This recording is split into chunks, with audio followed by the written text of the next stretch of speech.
નમસ્કાર, આપ જોઈ રહ્યા છો પ્રકોપ ન્યૂઝ। હું છું અસ્મિતા ઠાકોર અને આજના મુખ્ય સમાચાર પર કરીએ દ્રષ્ટિ। કલોલના પંચવટી વિસ્તારમાં ચેન સ્નેચિંગના ગુન્હાની ડિટેક્ટ। કલોલ તાલુકા પોલીસ દ્વારા મોટો પરાક્રમ।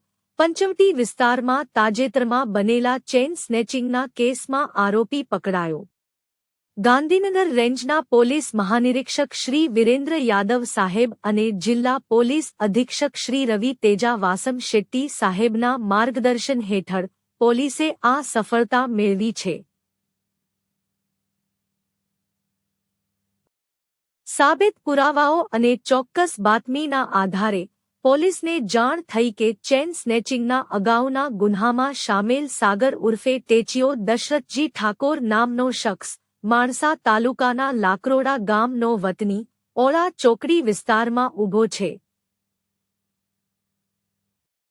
પોલીસે આ બાતમીને આધારે યોગ્ય પ્લાનિંગ સાથે કાર્યવાહી કરી અને સાગર ઠાકોરને પકડી પાડ્યો। પૂછપરછમાં તેણે સ્વીકાર્યું કે તેણે ભરત ભીખાજી ઠાકોર સાથે મળીને 5 દિવસ પહેલા એક સોનાની ચેન તોડી હતી। આ ગુનાની વિગત આપતા પોલીસ અધિકારીઓએ જણાવ્યું કે આ બનાવ અંગે કલોલ પોલીસ સ્ટેશનમાં ગુનો નોંધાયો હતો।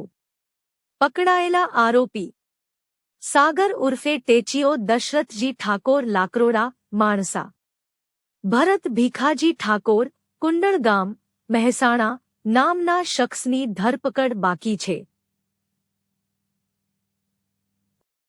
આ વધુ એક પ્રશંસનીય કામગીરીની આભાર અને આ સંજોગોમાં પોલીસની આગાહી અને કામગીરીની વિપુલ પ્રશંસા થઈ રહી છે। આજના મુખ્ય સમાચાર આટલા જ। વધુ સમાચાર માટે જોડાયેલા રહો પ્રકોપ ન્યૂઝ સાથે। નમસ્કાર।